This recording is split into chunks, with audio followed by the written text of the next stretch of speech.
This is a quick look at adnbattorneys.com.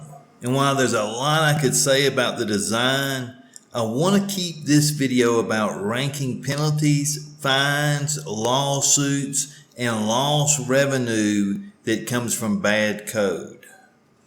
And since the site takes 6.6 seconds to fully load, it will be getting a ranking penalty for this as well.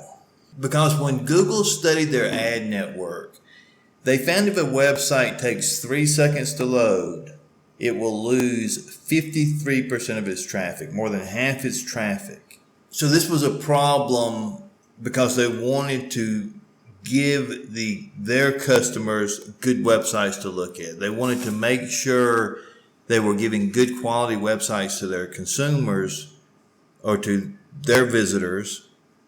And the amount of time it took a web page to load was causing people to lose it. More than half the people would leave if the website took more than 53 seconds to load.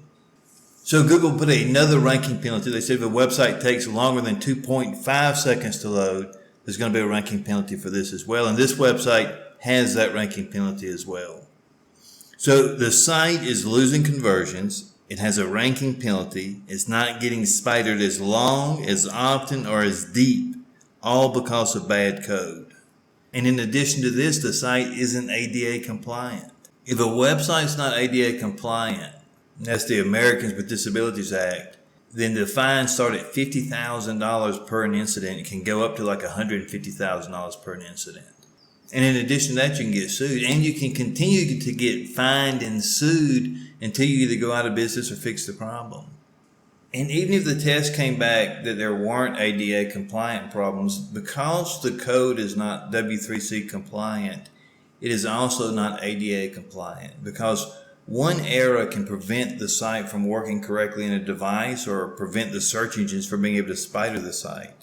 So professionals should always validate their code. That way they know that they didn't forget to close a tag. They know that everything is good, and they know that everything's been optimized and is up to date.